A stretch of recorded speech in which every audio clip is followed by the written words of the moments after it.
سبيل الدموع سبيل مريح تنهدى يا صاحي كي تستريح وبث الدعاء الخفي الصريح يسعك الفضاء الرحيب الفسيح سبيل الدموع. To continue with the fiqh of Halal and Haram, the topic today, inshallah, we discuss is relaxation and entertainment. Relaxation and entertainment. And we as what? We as Muslims, right, is to the extent, what extent relaxation and entertainment has in our deen, right? At the end of the day, we are bound by the laws of Sharia, the laws of Allah subhanahu wa ta'ala. Relaxation and entertainment, right? Understand that is something that is jaiz and permissible in Sharia, right? The Sharia doesn't demand that a person, he spend his entire day in the masjid, his entire day performing salah, his entire day fasting, his entire night standing. No. So that is what? Jaiz and permissible, except that a believer, we should always look at our ultimate aim and primary objective in life. Whether it be whatever profession we do, whatever we do as a human being, whatever we do, right, in the work, with the family, our primary objective is that in which Allah Azza wa Jalla has created. وَمَا خَلَقْتُ الْجِنَّ وَالْإِنسَ إِلَّا لِيَعْبُدُونَ. So we have that in front. That is our goal, that is our objective. So it's not, and also it's not sufficient that a person says, yes, and I'm a Muslim, I want to go to Jannah. I'm a Muslim, yes, and I want to go Jannah. Jannah is something that we work for. It's not merely a desire that we have. A person would enter into Jannah because of his desires, because of his sincere intention, inshallah, he would enter Jannah. No. Allah Azza wa Jalla, He mentions, وَمَنْ أَرَادَ الْآخِرَةِ. That person who desires the akhirah, he desires Jannah, he longs for Jannah, but it doesn't stop there. وَسَعَى لَهَا سَعْيَهَا. And he makes the correct effort. He makes the correct effort that would gain him entrance into Jannah. فَأُولَٰئِكَ كَانَ سَعْيُهُمْ مَشْكُورًا. And Allah subhanahu wa ta'ala, He will reward that person his effort. So just a person longing, I want to go Jannah, he has that sincere desire to enter Jannah, that doesn't take a person into Jannah. Allah Azza wa Jal mentions وَسَعَى لَهَا سَعْيَهَا. And he makes effort, and not only effort, the correct effort to Jannah. Inshallah, that person inshallah would enter Jannah, right?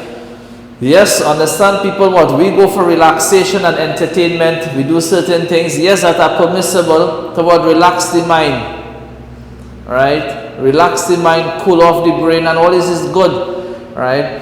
But then fortunate is that person who what? Finds relaxation in the ibadah of Allah Azza wa Jal.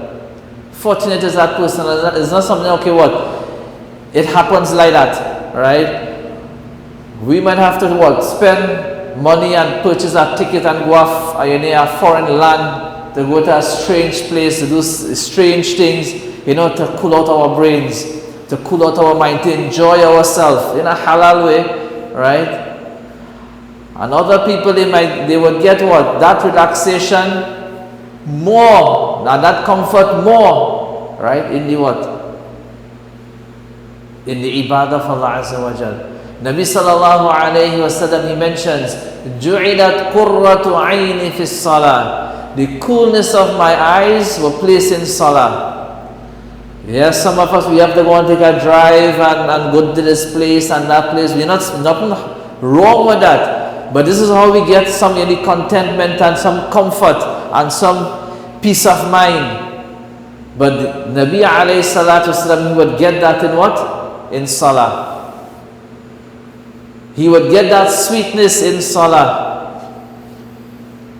He used to tell what? Bilal radiallahu anh, arihna biha. It comforts us with the iqamah, with the adhan, so it can start that salah. It brings what? Comfort. You know, this is something that we read in the books of ahadith. You know, but how, you know, when we stand for salah, what level of comfort and tranquility we get when we are in salah. Nabi sallallahu alayhi wasallam, the coolness of his eyes.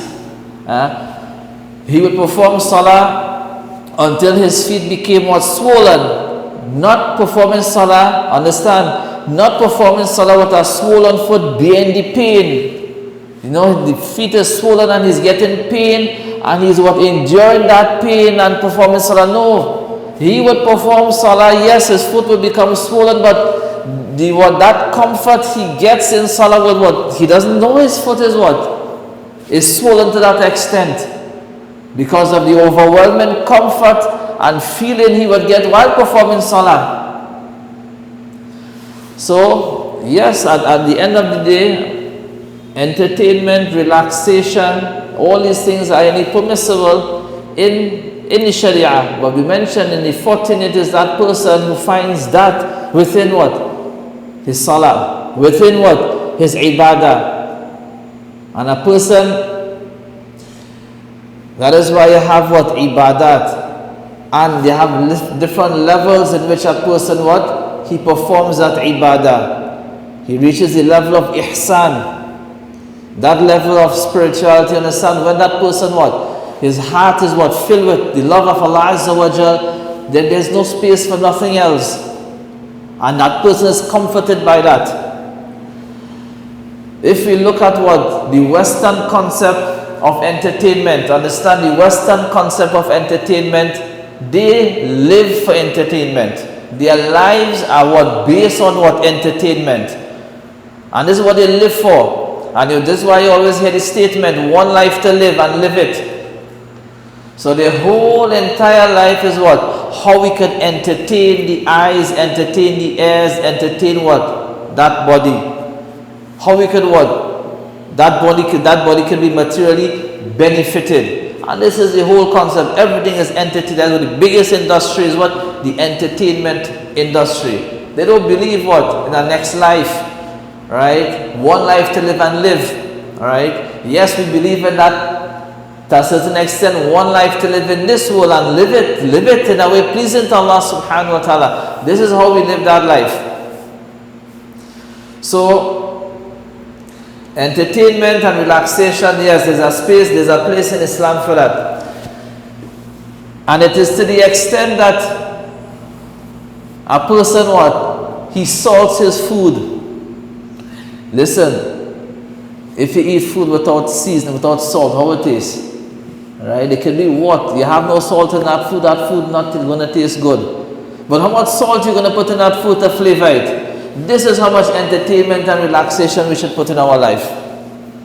Too much, the food not going to be good, right? Similarly, our life should be, the focus of our life is not just, okay, with the holidays, the weekend, we're going to relax ourselves, entertainment, enjoyment. No. That is not the purpose of our life. So to that extent, we should what? Have our entertainment.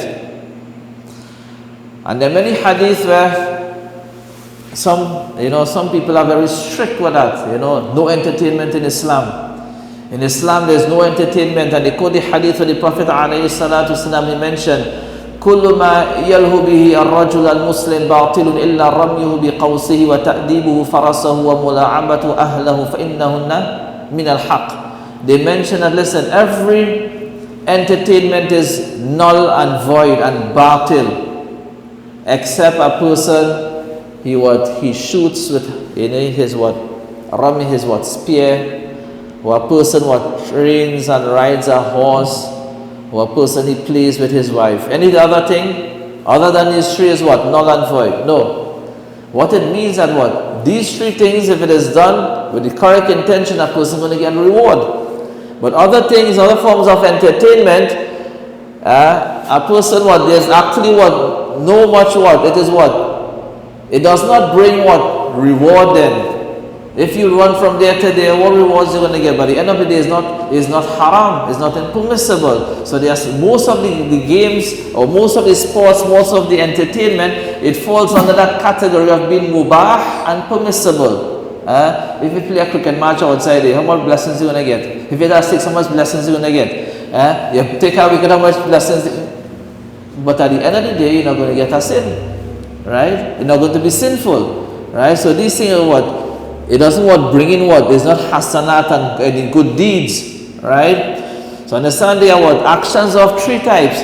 Those actions that a person does, you're going to get reward for it, alright? Those actions that a person does, he's going to get sin for it.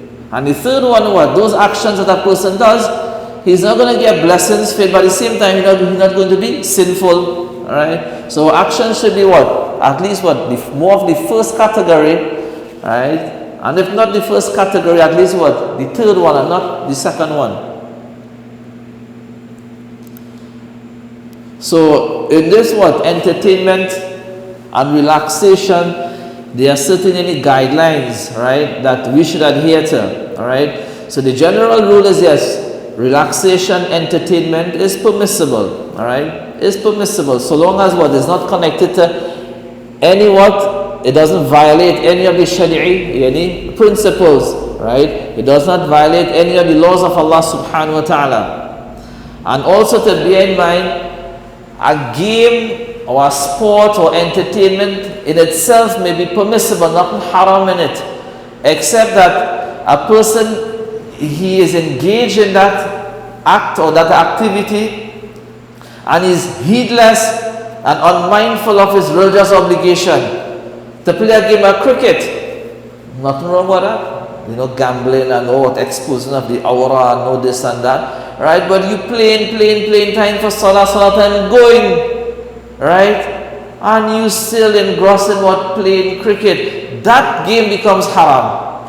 Why? Not because of the game itself. Because that person is what? That person, that game, no, that person becomes so engrossed in that game, he is now heedless of his religious obligation. Now it becomes haram, right? So a game or sport in itself may be permissible, except what? If it distracts a person from his religious obligation, it becomes any haram, right? Or a game itself may be what? Jaiz and permissible, but if it is associated with what? Haram, right? If it is what? Associated with haram, then that becomes haram also. We have the 2020 cricket, everybody have one, no aura exposed, right? But you have what? Cheer girls, how did them, right? You have music, you have this, you have that. It becomes haram, right? So yes, are you going to what? You're going to look at a cricket match, people dress properly, no aura and this and that and whatever. But what is associated with, right? It becomes haram, right? It becomes haram. So a game in itself maybe the time would be permissible, right? But if it was, as I mentioned, if it distracts a person from his religious obligation, it hinders a person from his religious obligations, it becomes what? Impermissible. Also, if it is associated with things that are haram, right? It becomes impermissible also. So these are the boundaries set by Allah Azza wa Jalla in regards to what? Amusement, entertainment. And listen, you have, for example, what? You have video games, right? A person must say, listen, video games, what is the rule? It's permissible that children play with that. A big donkey play video games too, subhanallah. Man, 25 years, 30 years, married, have children, what? Not for one, a little, spending time with the children and all. Behind video game and what? Neglecting his family, neglecting work and his what? Religious responsibility. So now listen, you have games. I don't any video game that starts off with what? Bismillahir Rahmanir Rahim. I don't know if you have a video game that starts off with, or it starts with music. No, music haram, you know, but when it comes to the video game, that is a different ruling. Wala hawla wala quwwata illa billah. Most of the video games, what? Remember, you have Long time, listen, you have Pac-Man and this, you don't have them thing again, right? The youths know what they have now. They don't, it doesn't start up with what? A verse of the Quran, right? You don't have opening dua in the beginning. It starts up with music. You have nudity. The contents itself, right? The content itself is what? It's very evil and harmful. And this is what most of our youths, what they spend their time, not only daily, they just be enough that I will go to the night, hit it in the night also, alright? And these things, what it has a psychological effect in the minds of what that person. So all these things, forget, okay, that aspect of it, right? The nudity, the contents, right? The music, all these things, totally what? Haram, impermissible. And the same goes to what? Movies, right? I don't know of any halal and permissible movie. No, this movie don't have what? Nothing in it. It have no these rated scene, whatever. Listen, it don't have a halal movie, right? You have to act as this one what? Husband, that is not your wife in reality. No, we're just acting, right? So you put a man putting his hand on what? A woman who is not his wife. No, we're just acting. In the court of Allah, there's no acting, right? You bow down, you have Shah Rukh Khan bow down to what? An idol. That is kufr and disbelief. We just acting. No, there's not acting in kufr. You know, a person say what? He believe in Jesus, he believe in this. No, I just read the script. This has no place in Islam. That is kufr. That takes a person out of the fold of Islam. Allah Azza wa Jal, He mentioned, La ta'tadhiru al-yawm. Don't come with excuses today. Qad kafartum. You have what? You have what? Committed kufr and disbelief. So all these things are in a small scale and what? A larger scale. So there's nothing like what? A halal movie, right? As for the video games, whoever, yes, you may find those that are probably what? You know, doesn't have what? Nudity and music, and you might find, right? But this is what? General. A game itself may be what? Permissible, but what? It has what? Within that game, within that setting, understand, you amongst your family, okay, no problem, right? But sometimes these same permissible games, when it comes to a social level, they have what? Intermingling of what the sexes, man, woman, non-mahram, everybody together, right? It becomes haram. It becomes what? Impermissible, right? Understand? And sometimes we use our hikmah, our what? Misguided hikmah and wisdom, you know what? People coming together, you know, unity. Unity, understand? We have unity under what? The laws of the Sharia. Otherwise, all these what? Fact you have outside, but people they together, they unity. They united. They drinking together and whining together, united. But that's not the unity Islam calls for. وَاعْتَصِمُوا بِحَبْلِ اللَّهِ. Hold on to the rope of Allah Azza wa Jal. Hold on to the deen of Allah Azza wa Jal. We want unity under what? The banner of Islam. That is unity we want. Right? Not just mere coming together. That has what? That's not the unity Allah Azza wa Jal He calls for. Alright? And many of times they have what these what? One is what? The intermingling. Alright? And one is what? Sometimes you have what? The opposite, but you need seclusion. Right? A man secluded with a non-mahram, a person who is not what? His mahram, a woman who is not his mahram in what? Seclusion, that is also what? Impermissible. Right? So all these things, you know, we need to what? It may look, yes, entertaining and relaxing, but listen, if it what? If it crosses the boundaries laid by Allah Azza wa Jal, then it becomes what? Becomes haram, it becomes sinful, right? And simple games, understand? Many of the games that what? We used to take place in what? Take part in primary school, you know, you come to learn afterwards, many of these games are what?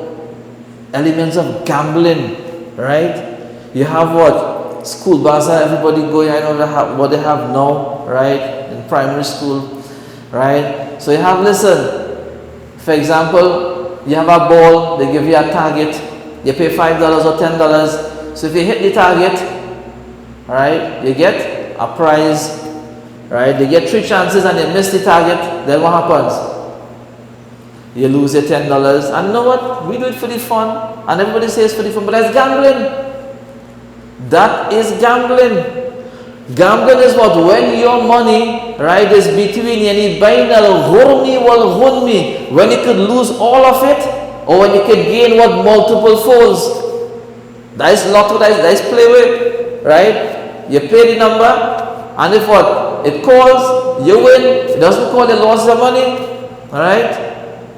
And all this, what you have, what the brand of the lucky dip, right? You pay $10, and you put your hand inside, and you either get something that worth nothing, or something that worth only $100, right? All this is what?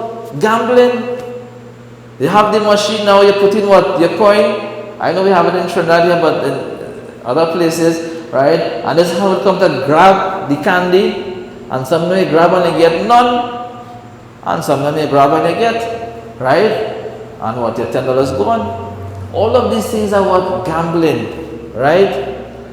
And when you speak about gambling, understand these are what? Major sins, right?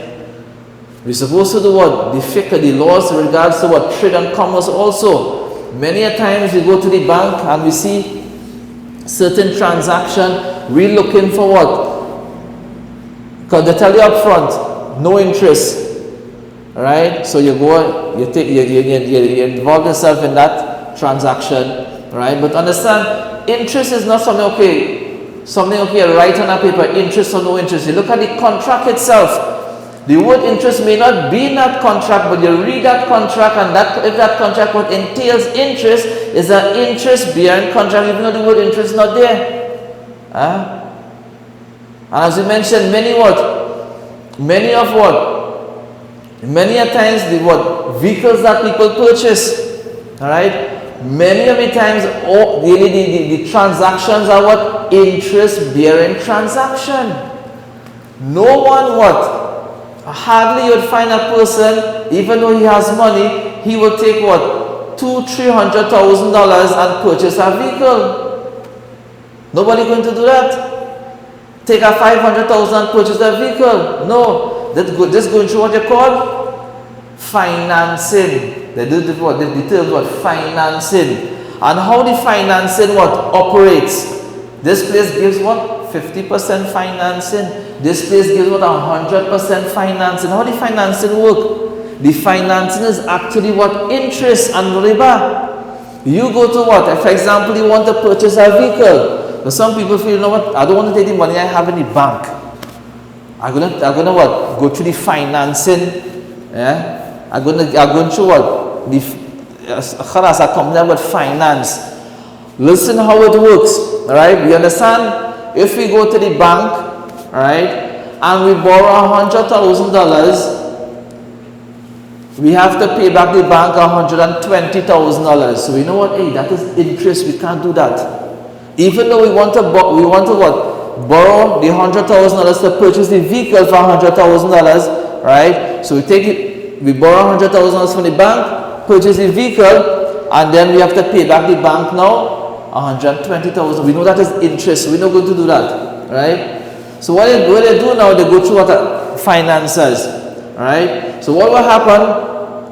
That same vehicle, that what? Financing company would what? They would what? They would purchase it, right? But understand here, they do actually purchase. What they do, they would take that $100,000 and they would give it to what? The car dealer. Cash money, finished, done, right? You now, right? You now would be indebted. You now would be indebted to what? The financer, right? That finance, you have to pay that financer now installment, right? Monthly installment, which at the end would come up to about $150,000. Understand? that has nothing to do with the vehicle. A Sharia what? Mode of financing would be what? This company or this financer would purchase the vehicle for $100,000, right? And sell it to you at a profit. You call that what? Murabaha. Sell it at a profit, whether it be 120,000 or 150,000, it doesn't matter. They sell it at a profit. What? You buy an item and you sell an item at a profit. This financer over here, all they're doing is what? It didn't own the vehicle. It didn't purchase the vehicle, right? It lent what? It lent you $150,000 and you have to pay what? It lent you $100,000 and you have to pay back $150,000. The vehicle is yours, it's not theirs, right? So all these different things over here, but we see the word interest mentioned, we see bonus, and we see all different things, right? So that is very important, right? The hadith of the Prophet ﷺ, where he mentioned the foot of the son of Adam, of a human being, will not be able to move the slightest on the day of judgment unless that person is asked for questions, and from what those questions, and mali, how did that person earn? Kayfa iktasaba? How did he earn his wealth? And then how did he spend his wealth? So it's very important, right? It's very important. Nabi alayhi salatu wasalam, understand, sometimes we think that, listen, that an evil action or haram money, it comes to what? The stealing, right? Stealing and robbing, and no.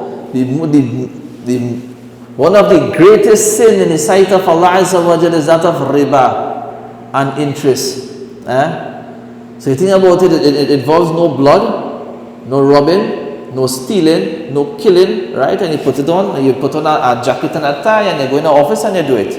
But this is one of the most gravest sin in the sight of Allah Azza wa Jalla. Right? So we should, our income. Remember the hadith of the Prophet alayhi salatu wasalam, when that person, he was in a long journey, ash'ath akhbar.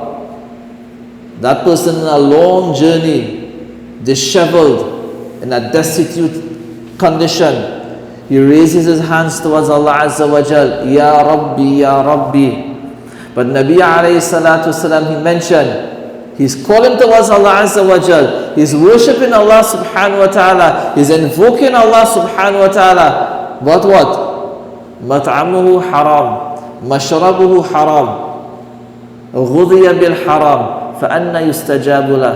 The Prophet alayhi salam mentioned, that person, his eating is what? From haram. His drinking is from haram. He nourishes his body from haram. فَأَنَّ يُسْتَجَابُ لَهُ. How is it that that person's dua could be accepted? This is the words of the Prophet ﷺ. He's mukhlis and sincere in his heart. But here the Prophet ﷺ is saying, well, how is it that this person's dua would be accepted? How is it that this person, his ibadah would be accepted? His dua would not be accepted. His ibadah would not be accepted. Why? Because what? His earnings was haram.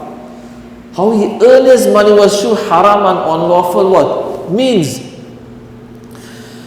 So that is something very important we should what? Take into account, take into consideration. Why? Because Nabi alayhi salam, he mentioned a time would come, يَأْتِي عَلَى النَّاسِ zaman, a time would come, لَا يُبَالِي الْمَرْء, a person, he would not pay any attention as with regards to what, how he earned his what wealth, min halal or haram. Once it come, however it come. I hope people say, hey, once I get in it, however I get in it, I'm taking it. However it come, once it come, no. And this is what the Prophet prophesies, that people, they would care less, right, as to how they earn a living, how they earn what? Their wealth. Through halal means or through what? Haram means. And this is the time that we're living in, right?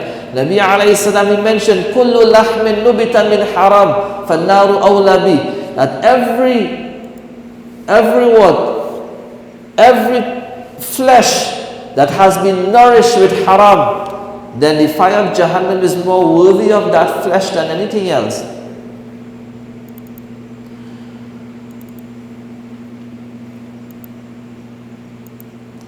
Now we have some slides say what? Beautification and adornment. This more pertaining to what? more pertaining to women, right? And the how many congregation over here is men. So we'll skip over that one. We'll go the eyebrows, this, right?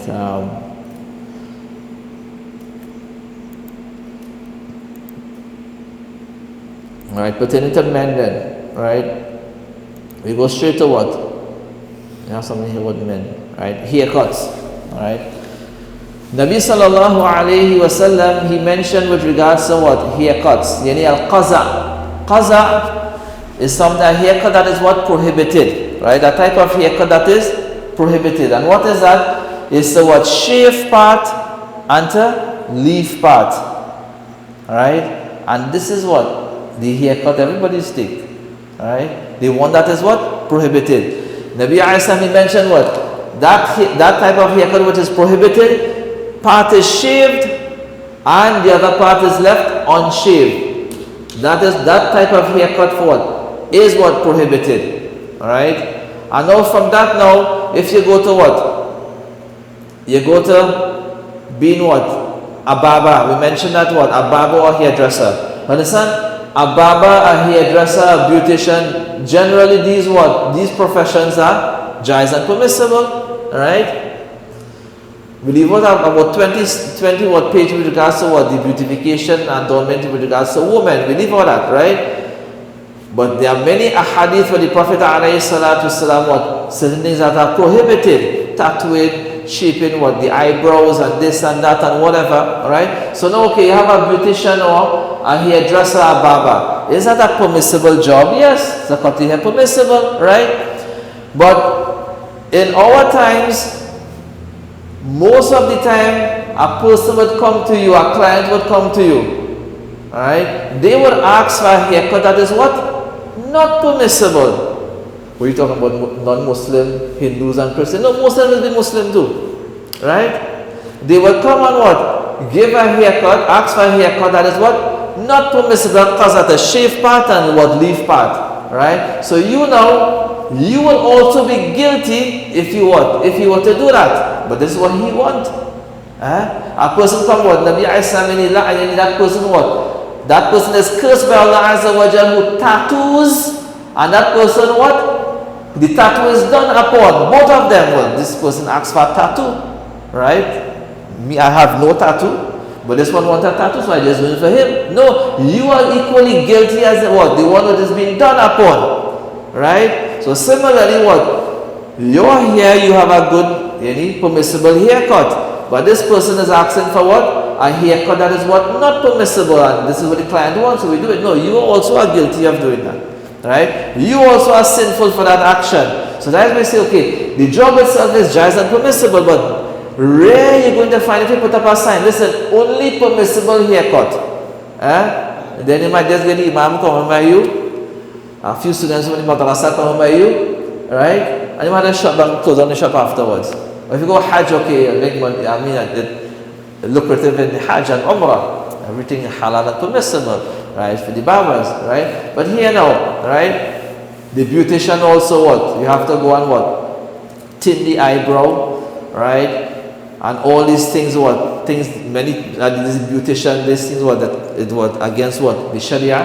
And some things that are permissible, right? For women, except what? It is not permissible for women to expose the aura in front of what? Non-Muslim women, right? So things like, okay, waxing certain parts of the body is what? Jais and permissible. But for a woman, all these things jais and permissible. But for her to expose her aura and nakedness in the presence of what? Non-Muslim woman, then it becomes what? Haram and impermissible. Right? So that line, you know that, you gotta change your line. Otherwise, you're not going to get clients, you're not going to be profitable anyhow. Right?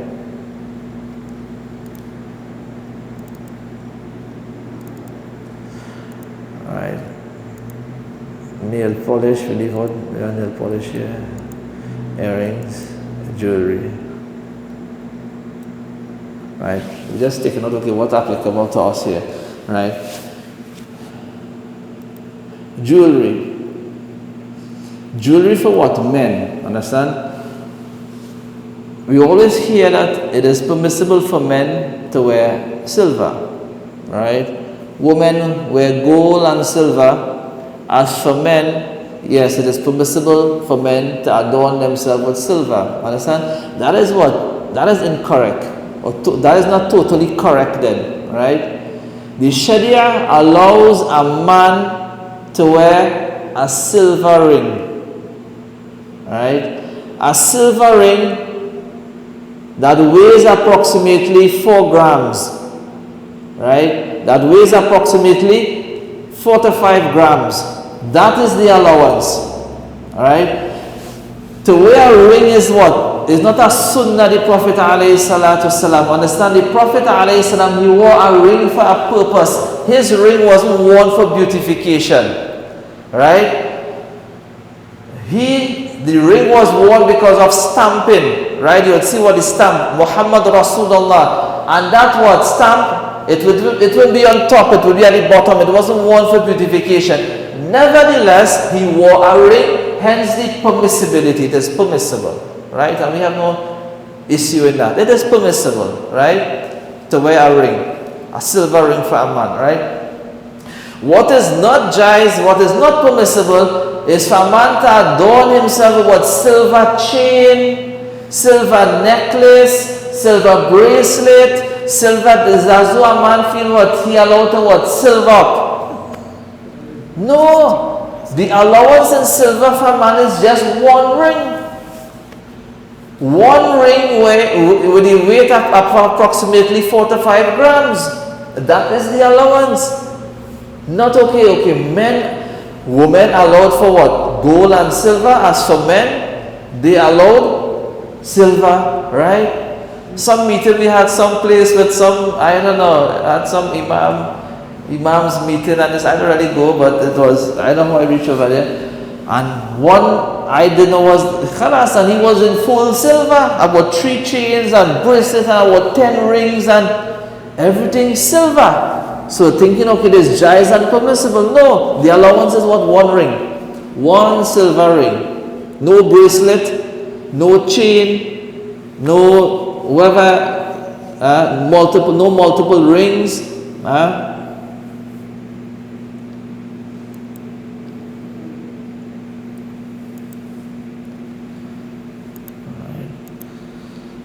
Contacts, nails, perfume.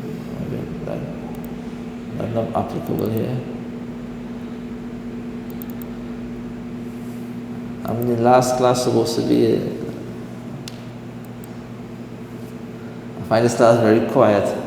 Right? This is the last class for the academic year. Right? I mean, the whole thing about this is that we learn what. We learn the laws of Allah Azza wa Jal, the deen of Allah subhanahu wa ta'ala, with the intent of implementing it, right? This is the deen of Allah Azza wa Jal, this is the laws of Allah subhanahu wa ta'ala, sami'na wa ata'na, this we hear, we obey, right? Yes, many a times we do things because we didn't know, right? So nobody guilty of doing things that it is against the Sharia, but a person didn't know, right? But if a person, he comes to know now, right, then what will he do? Allah Azza wa Jal mentioned, هَلْ يَسْتَوِي الَّذِينَ يَعْلَمُونَ وَالَّذِينَ لَا يَعْلَمُونَ.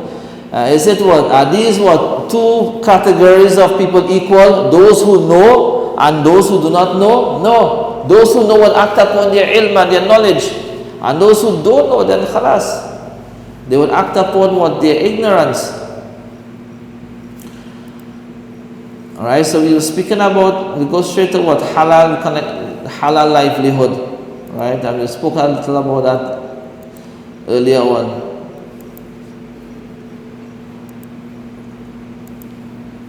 I don't think we need to repeat all of this over here. Right, so listen, we have a few minutes again, right? Whatever questions you all have, right? We'll take your questions.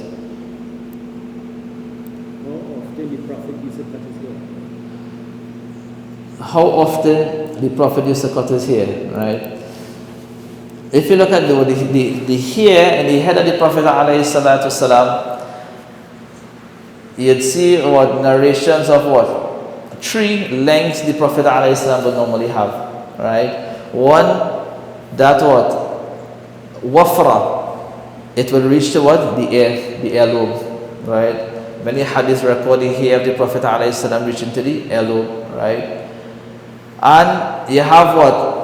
Those narration that what? Narrate that the hair of the Prophet ﷺ reaching what? Straight onto the shoulders, alright? And those narration where it reached between the earlobe to the shoulder, alright?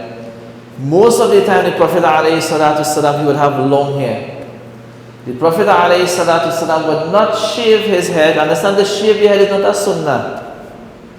To shave the head is permissible, right? To shave the head is not a sunnah the Prophet ﷺ. The sunnah is permissible. Many of the companions, they did it, right? But as the Prophet ﷺ, he would only shave his hair for Umrah and Hajj, right? His shaving would be what? For Umrah and Hajj, right? This is what his shaving would normally be. Otherwise what? His hair would be long. If you look at what? The description of the Prophet ﷺ when he entered Makkah, the conquest of Makkah, Fathu Makkah, right? Where they describe what? The hair of the Prophet ﷺ was 3 braids, long, right? The hair don't reach so long after a few months, right? After leaving it for what? A good while.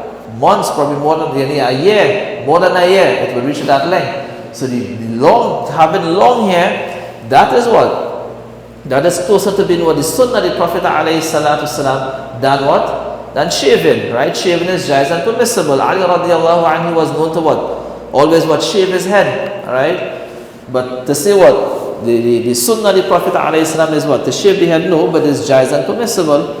Otherwise, these are the 3 different lengths of the hair the Prophet ﷺ has been recorded by the hadith of the Prophet ﷺ.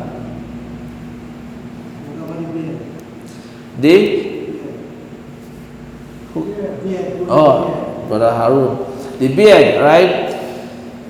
There's no what difference of opinion. There's no what any scholar from the time of the Sahaba until now who would have a different opinion as to the beard of the Prophet ﷺ. The Prophet ﷺ had a beard, right? The Prophet ﷺ had a beard that reached to what? The nahar, right? Some mention what? The chest.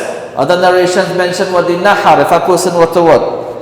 The nahar is what? The beginning of your neck, right? The hair would reach there. Some mention onto the chest, right? Kathif, kathul lihya, right? Kathul lihya, thick beard. This is what the description of the Prophet ﷺ. And from the instructions of the Prophet ﷺ, he mentioned a'fu wa u'fu al-luha, right? Leave the beard to grow, right? Leave the beard to grow, right? Qassu al-shawarib, cut the mustache. Shave the mustache, remove the mustache, wa'fu al-luha, right? The lihya, the beard, and leave the beard. That is why according to even some scholars, Imam Ahmad, right? Leave the beard without touching it. Leave it, let it grow without even touching it, unless it reaches a stage that looks at it very what? Frightful, it's not pleasant then, right? According to the Hanafi madhab, 1 fist and you cut, right? 1 fist and you cut. After 1 fist, right? Some people start the fist quite by the nose. And again, right? No, they start the fist here, right? So all of the madhahib, they have none of the followed school of thought that give the allowance to shave the beard, right? None of the followed school of thought, whether it be the Maliki madhab, the Shafi'i madhab, the Hanbali madhab, the Hanafi madhab, none give the allowance to shave the beard, right? Because it wasn't the habit of the Prophet ﷺ. And the most ridiculous thing you would hear is what? The time when the Prophet ﷺ didn't have Gillette, didn't have what? Razor blade, wala hawla wala quwwata illa billah. Understand, the mushriks at that time what used to shave? They used to shave, clean, and what? Grow their mustaches, right? The polytheists, this was their habit, right? They would what? Shave and what grow. So meaning what? When I say shave, shaving was a habit then also. So they say, okay, they never used to shave then because they never had razor blade Wala hawla wala quwwata illa billah. So that is what? That is what the rule regarding the beard, right? The strictest with regards to the beard is the Hanbali madhab, Imam Ahmad, right? Leave the beard, right? And after that is that of the Hanafi madhab, right? The allowance to cut after one fist. The allowance to cut after one fist. And then what? You have what? The Maliki madhab, which is a little more lenient, right? According to the Maliki madhab, yes, you must have a beard, except that what? The length didn't really specify the length, right? Of being a fist, right? That there's no specification there. Once you have hair in your face, then that is a beard, right? Once what? Hair is growing, they consider to be what? Beard, without any actually restricting it to what? A fist, right? But if it is according to the Hanafi madhab, it is wajib. You cannot say fard because what? That is not something that is what? Something agreed upon by and consensus by how you call it? By all of the ulama, and something mentions explicitly what in the Quran and the hadith of the Prophet ﷺ. It has the rule of being wajib, right? And understand, there's no difference between a fard act and a wajib act with regards to what? Doing it. Salatul Eid is wajib, Qurbani is wajib, right? And you have what? The 5-time daily salah is what? Fard. So would we say that, listen, the 5-time daily salah is what? Fard, so we have to do it, but Qurbani and Eid and these things is wajib, so we don't have to do it? No, wajib is still have to do it. Except that if a person were to devote a wajib act, it would not be as severe as if he were to devote any fard act. You understand? So within the Hanafi madhab, to keep a beard, right, to have a beard has the rule of being wajib, right, the rule of being wajib. No, go ahead. No.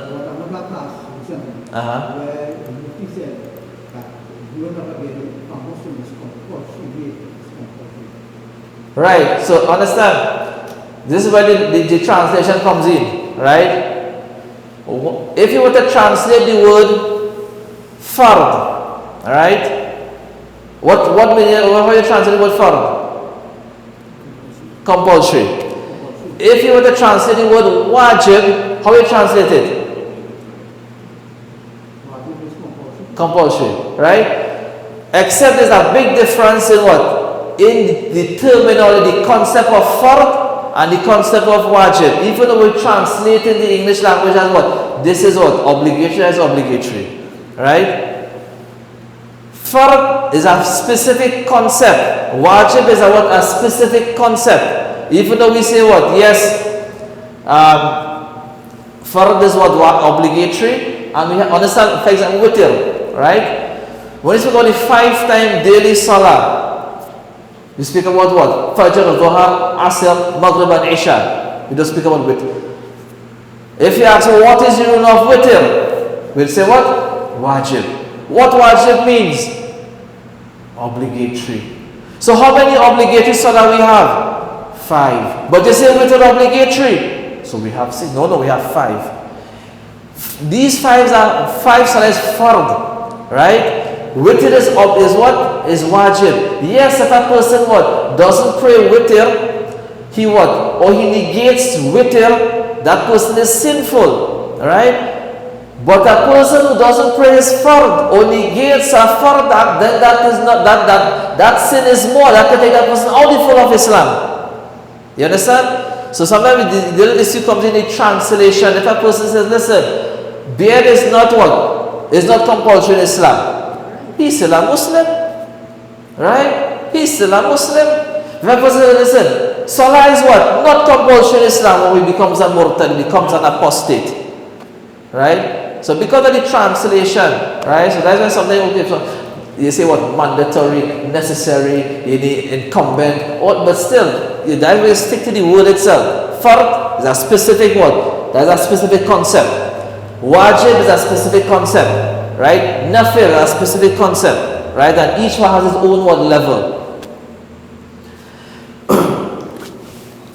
Right? So the person who mentioned in the beard is obligatory, and next one who mentioned it is wajib and not obligatory is the same thing.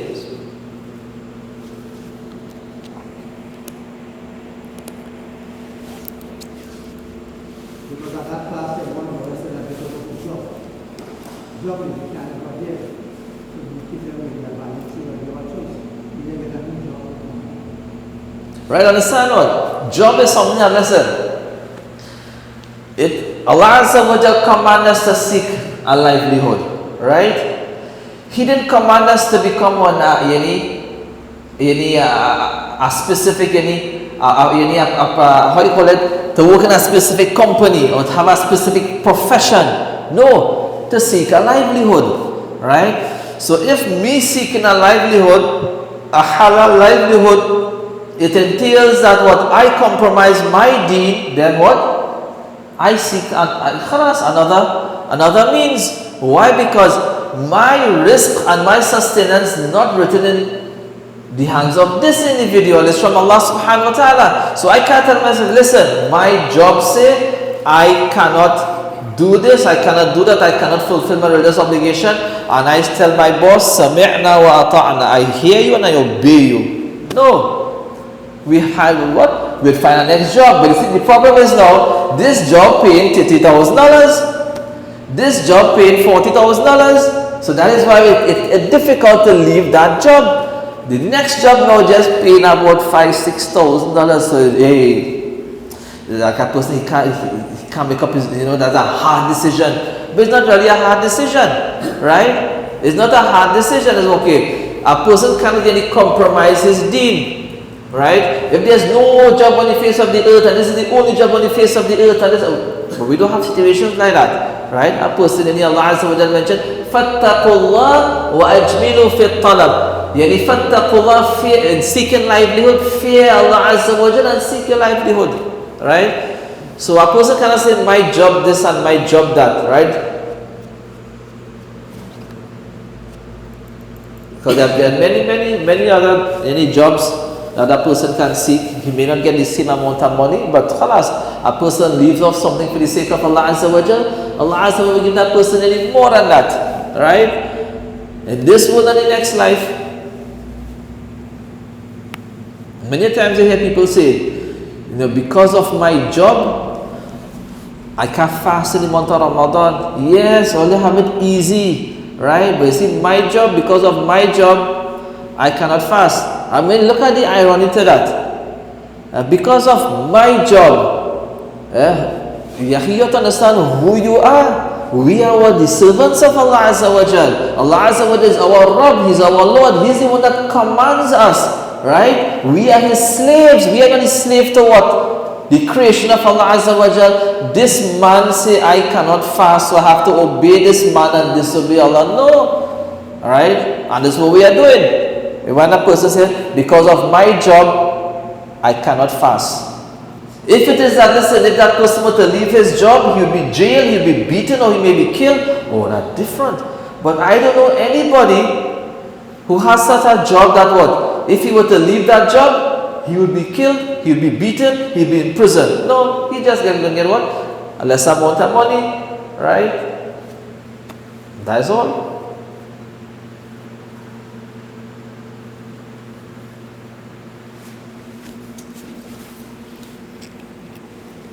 Waktu evacuation, kita Muslim cartoon running that play competition, and they say justify Muslim cartoon run play card or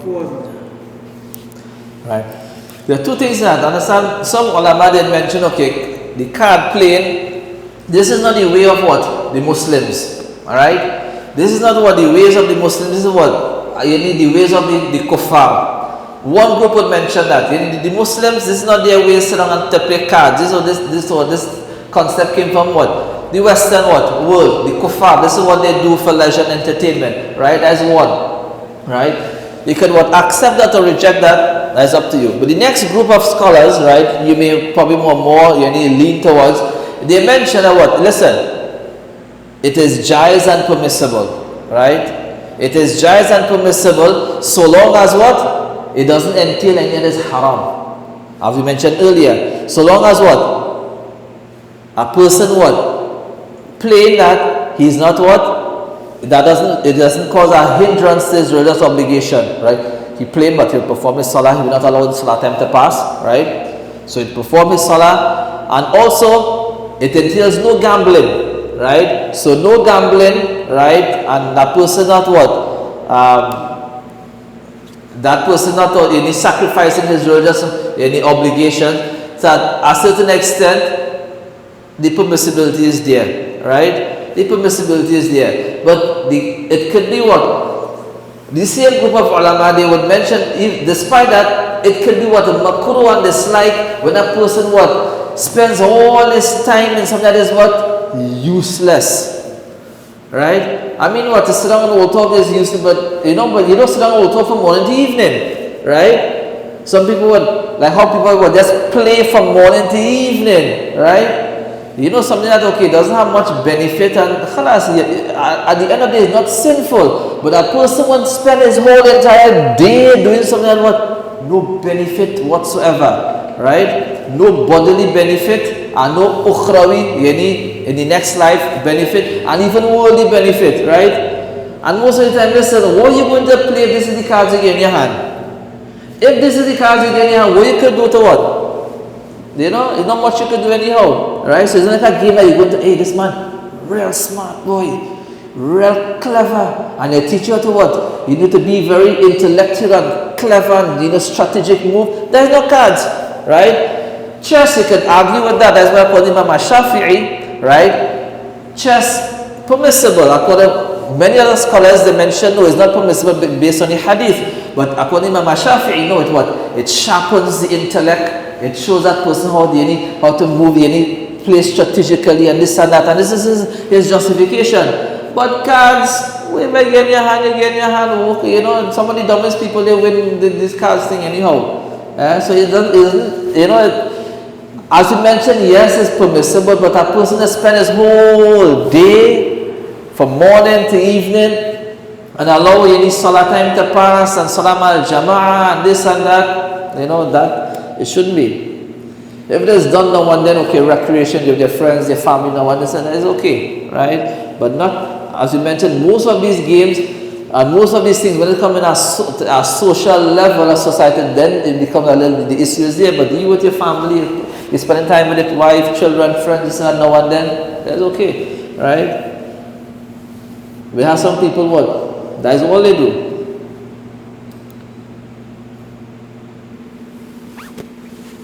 Back in the day, they mentioned, you grew up there, they grew it differently from the non-Muslims by creating this. Does that ruling still apply today in Trinidad? Because of the fact you could walk down the street, I mean, you can't tell the difference because the new style is the Muslim gear. The new style is what you're wearing on your face in Trinidad. So you could walk down the street right now. Long ago you used to say, okay, this is a Muslim brother. But the ruling in Trinidad now, this is what everybody looks like. Right, so the ruling is not based on what? Being different from what? The non-Muslim. That's not the primary object. That's not the primary reason. The primary reason is what? The instructions of the Prophet ﷺ, his statements and the appearance of the Prophet ﷺ. Otherwise, style would come and go, right? The Sunnah of the Prophet ﷺ remains until Qiyamah, right? Remember when you have the baggy jeans and all, you have the skinny jeans and you have the style would go and come, right? So you need to adopt based on style, right? We adopt based on, okay, what is the Sunnah of the Prophet ﷺ, and that will have to be any throughout. Yes, sometimes style will come what? Style will come what? In harmony with what? It may come in harmony with the Sunnah of the Prophet as a beard, right? I said, listen, when I now come back from Pakistan, when I left, as you mentioned, right, I know, when you see a beard as a Muslim, right, but when they come back, you see everybody very holy, nice beard, but then I see beard with earrings. I said, beard and earring, and I see, you see somebody, when you see somebody with beard, you're going to salam, right? But you're looking at this person, he's not smiling at you. right? Don't look at the keychain, he had a Hanuman in it, oh, you're not Muslim. So yes, sometimes beard, certain things might come, right? Be harmonious with the sunnah at times, and at times it will be what? It might oppose it, but the sunnah remains, right? It remains one throughout time. Bas, jazakumullah khairan. Assalamu alaikum wa rahmatullahi wa barakatuh.